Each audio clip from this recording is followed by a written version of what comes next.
મિત્રો અમારે ઝીરો કેવું પાછું છે જો તમારે ઝીરો સારું પાછું હોય કોમેન્ટ કરજો અને અમારે ખોજવા જ ને બદલે વતાડવા બદલે ઝીરો લાવે જો પકડો છે જો છે ને આ ઝીરો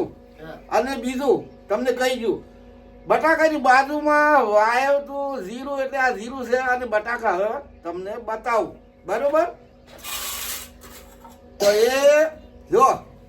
આ બટાકા કેવા બેઠા છે સર સારા બેઠા છે ને પણ થોડોક ભાવ ઓછો પડે છે બટાકા તો સારા બેઠા પણ ભાવ થોડોક ઓછો જો આપણે બટાકા કેવો બેઠા છે જો હે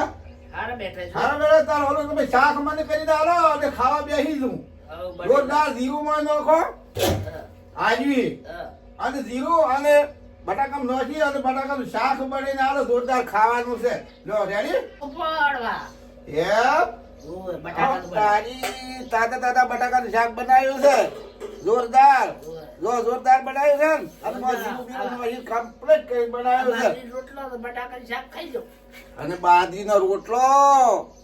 અને બટાકાનું શાક ખાવાની કેવી મજા આવે છે અને ડોસી હાલવાના છે દહીં આનું ખાઈ અને ખાવાનું છે દહીં આ બટાકાનું શાક ખાઈ અને પછી ખાવાનું છે દહીં શેક ને ડોસી શેક દહીં આવ્યું જો રળું નથી આ જો દહીં શેક ને બટાકાનું શાક ખાઈ અને પછી ખાવાનું છે દહીં હે બટાકાનું શાક ખાઈ અને પછી ખાવાનું છે દહીં અને બાજરીનો રોટલો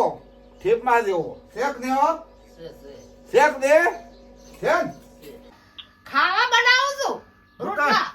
ખેતરમાં જો તો હા શું લાયા બટાકા લાવ્યો છું અને જીરું લાવ્યો અને જીરું બધું ખાસું વાંચ્યું છે અને બટાકા ગાજર છે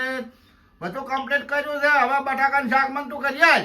લાવજી બટાકાનું શાક કરા પર બટાકાનું શાક લાય અને બનાવવું છે જબરજસ્ત અને અસલ બેઠા બેઠા ખાવું છે મોં ઘી આલવું પડશે જી આલ છે જી ઘી આલવું અને બસ સા ઓહો સા ને દહીં આલવું તો